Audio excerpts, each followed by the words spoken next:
Hello दोस्तों, मैं हूं आपका विवेक सर और हमारे चैनल का नाम है विवाशवत उर्वीश क्लासेस। आज हम आपके लिए लेकर आए हैं नीट के लास्ट 10 ईयर के क्वेश्चंस PYQ और जो कि हैं ईयर 2008 से 2018 के बीच के। ठीक है, 2019 से 2023 तक के क्वेश्चंस आपको प्लेलिस्ट में अवेलेबल हो जाएंगे। चलिए, आज हमारी यूनिट है unit number 14, electromagnetic induction and alternating current. चलिए अब क्वेश्चन स्टार्ट करते हैं। हमारा जो फर्स्ट क्वेश्चन है वो आया हुआ है नीट 2013 में। क्वेश्चन क्या बोल रहा? A wire loop is rotated in a magnetic field. ठीक है, एक वायर का लूप बना के उसको गोल गोल घुमा रहे हैं मैग्नेटिक फील्ड में। The frequency of change in the direction of induced EMF is, कितनी फ्रीक्वेंसी चेंज होगी? तो वायर को घुमा रहे हैं तो गोल गोल घुमाएंगे, है ना। सीधी सी बात है कि वायर को घुमाएंगे तो गोल गोल घुमाएंगे। तो फ्रीक्वेंसी कितनी चेंज होगी ज़रा देखो तो। ऊपर का सर्कल में प्लस ले लो और नीचे के सर्कल में माइनस ले लो। तो फ्रीक्वेंसी एक सर्कल में कितनी बार चेंज हो रही है? ऊपर पॉजिटिव और नीचे नेगेटिव। तो एक सर्कल में 2 बार फ्रीक्वेंसी चेंज हो रही है। इसी को हम ऐसा ग्राफ के फॉर्म में भी बना सकते हैं, ऐसा करके ऐसा। ठीक है, तो ये और ये पूरा एक रोटेशन होता है बच्चों। ठीक है ना। तो ये हो जाएगा प्लस और ये हो जाएगा माइनस, मतलब आधा प्लस और आधा माइनस। तो टोटल कितने बार चेंज हुआ? 2 बार चेंज हुआ। तो आंसर जो होगा वो होगा ट्वाइस पर रेवोल्यूशन, एक चक्कर में 2 बार चेंज। ठीक है, समझ में आया। तो इस क्वेश्चन का करेक्ट आंसर क्या हो जाएगा? Option number A is the right answer of the question number first. ठीक है, समझ में आया। चलिए नेक्स्ट क्वेश्चन देखते हैं। नेक्स्ट क्वेश्चन जो है वो आया हुआ है नीट 2012 में। क्वेश्चन क्या बोल रहा? A coil of resistance 400 ohm is placed in a magnetic field. एक मैग्नेटिक फील्ड में एक कॉइल को रखा है जिसका रेजिस्टेंस 400 ओम है। If the magnetic flux linked with the coil varies with time. Magnetic flux का फॉर्मूला ये दिया हुआ है बच्चों। The current in the coil at, current का वैल्यू वो पूछ रहा है। ठीक है, तो फाई का वैल्यू जब दिया जाता है ना क्वेश्चन में, तो पक्की बात है कि इसका डिफरेंशिएशन हमें करना रहता है। ठीक है, ये टाइम के रिस्पेक्ट में इक्वेशन दी है तो इसका डिफरेंशिएशन हम करेंगे बच्चों टाइम के रिस्पेक्ट में, और इसका फॉर्मूला होता है E is equal to dφ/dt। ठीक है, अच्छा एक बार आप ऑप्शन को देख लिया करें। अगर ऑप्शन में कोई भी नेगेटिव सिंबल नहीं है तो यहाँ पर प्लस माइनस लेने की ज़रूरत नहीं है बिल्कुल भी। ठीक है ना। एक्चुअली फॉर्मूला क्या होता है? E is equal to minus dφ/dt, पर आंसर देखो सारे प्लस हैं तो माइनस का कोई भी झोलमाल मत करिए तो टाइम आपका बचेगा। ठीक है, यहाँ पर देखो 50 एज इट इज आएगा। टी स्क्वायर का डिफरेंशिएशन बच्चों होता है 2t, और किसी भी कांस्टेंट टर्म का डिफरेंशिएशन हो जाता है 0। ठीक है, तो ये हो जाएगा 100t। टी का वैल्यू देखो क्वेश्चन में दे के रखा है 2 सेकेंड। वैल्यू पुट करो तो E at t is equal to 2 second पे यहाँ पर t की वैल्यू 2 रखेंगे तो ये हो जाएगा बच्चों 200। यहाँ पर क्या करोगे? 100 मल्टीप्लाइड बाय 2, तो ये जगह 200 वोल्ट। ठीक है, पोटेंशियल आ गया। आपके पास क्या दिया हुआ है? रेजिस्टेंस दिया हुआ है, करंट निकालना है तो डायरेक्टली लगा दो ओम्स लॉ जैसा फॉर्मूला। ये होता है V is equal to RI। इस V की जगह आप बस E लिख दो। ठीक है, ओम्स लॉ ही है ये, एक तरह से ओम्स लॉ ही है। I इज इक्वल टू क्या हो जाएगा? E/R। E का वैल्यू क्या निकाला बच्चा? 200। R का वैल्यू क्या निकाला? 400। 0 0 0 0 कैंसिल, 2 डिवाइडेड बाय 4। 2 1 ज़ा 2, 2 2 ज़ा 4, तो कितना आ गया बच्चा? 1/2। 1/2 को क्या लिख सकते हैं? 0.5 एम्पियर। तो हमारा जो क्वेश्चन नंबर सेकंड है उसका करेक्ट आंसर क्या हो जाएगा? 0.5 ampere. Option number A is the right answer of the question number second. ठीक है, समझ में आया। चलिए अब देखते हैं हमारा नेक्स्ट क्वेश्चन जो कि आया हुआ है 2009 में। क्वेश्चन क्या बोल रहा देखते हैं। A conducting circular loop is placed in a uniform magnetic field of 0.04 Tesla with its plane perpendicular to the magnetic field.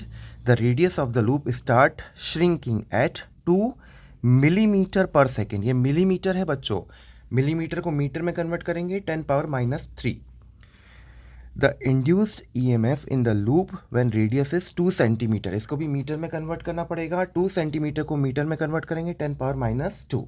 Option देखो, कोई भी नेगेटिव सिंबल नहीं है, कोई भी लफड़ा नहीं पालना। ई का फॉर्मूला होता है d∅/dt। ठीक है, फाई का फॉर्मूला क्या होता है? फाई इज इक्वल टू बच्चा होता है b इंटू ए। बी का वैल्यू डायरेक्टली क्वेश्चन में गिवन है, तो बी को बाहर निकाल लो, तो b ta/dt। क्या चीज़ है? सर्कुलर लूप है, सर्कुलर सर्कल, सर्कल का रेडियस r और सर्कल का एरिया πr²। रख दो ज़रा, b इंटू d/dt πr²। ठीक है, इसका डिफ्रेंशिएशन करो विथ रिस्पेक्ट टू t, तो ये हो जाएगा बच्चों, पाई तो एज इट इज़ बाहर आ जाएगा, d/dt r²। इसका डिफ्रेंशिएशन कर दो तो ये हो जाएगा b पाई, ये हो जाएगा 2r और ये हो जाएगा dr/dt। ज़रा क्वेश्चन में देखो, सारी वैल्यूज़ क्वेश्चन में गिवन है। ये shrinking at the rate millimetre पर सेकेंड, मतलब ये किसका वैल्यू हो गया? dr/dt का वैल्यू हो गया। ठीक है, ये जो रेडियस है ये r का वैल्यू हो गया। सारी वैल्यूज़ गिवन है, क्वेश्चन में वैल्यू पुट करेंगे।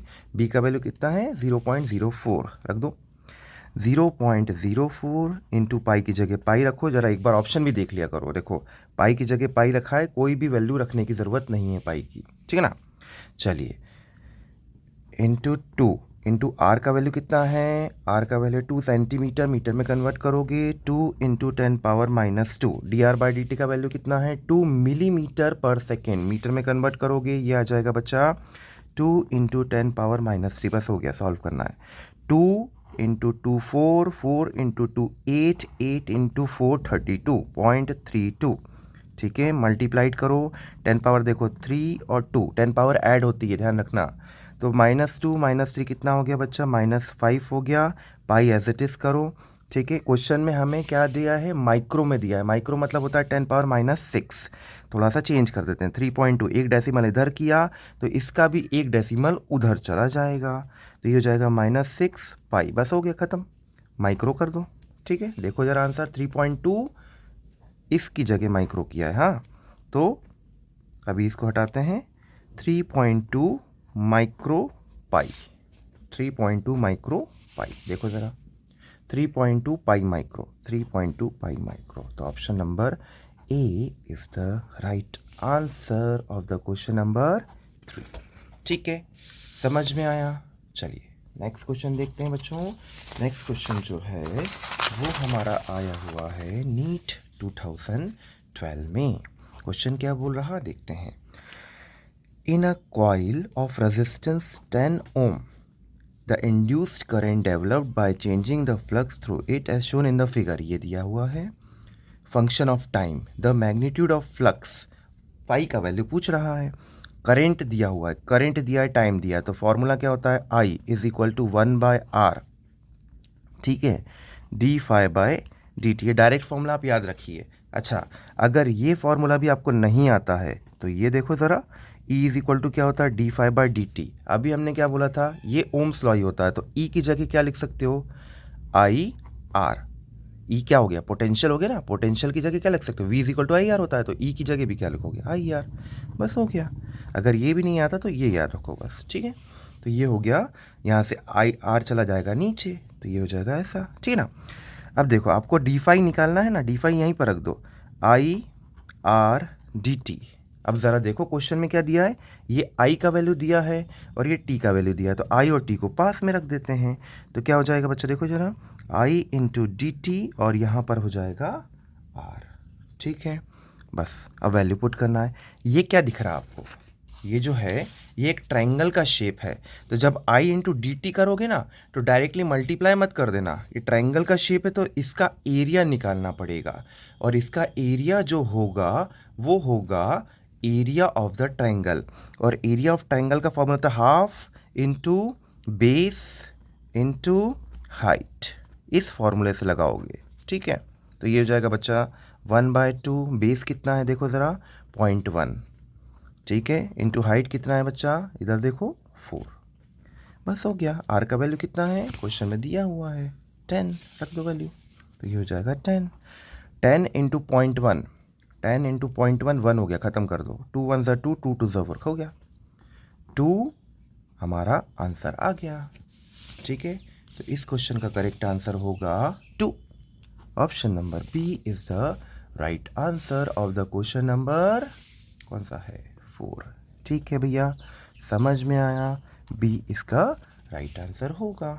ठीक है, चलिए नेक्स्ट क्वेश्चन देखते हैं। नेक्स्ट क्वेश्चन जो है बच्चों वो हमारा आया हुआ है नीट 2013 में। क्वेश्चन क्या बोल रहा देखते हैं। A current of 2.5 ampere flows through the coil of inductance 5 Henry. ये L का वैल्यू दिया है, ये I का वैल्यू दिया है, मैग्नेटिक फ्लक्स 5 पूछ रहा है। बहुत ही सिंपल सा formula, phi is equal to L I कर दो directly. Phi is equal to L का वैल्यू कितना है बच्चा 5, आई का वैल्यू कितना है बच्चा 2.5, 5 इंटू 2.5, 25 पंचे 125, डेसिमल के बाद एक डिजिट, डेसिमल के पहले एक डिजिट बाद डेसिमल लगा दो, चलो 12.5। तो हमारा करेक्ट ऑप्शन होगा option number C is the right answer of the question number 5। ठीक है, समझ में आया।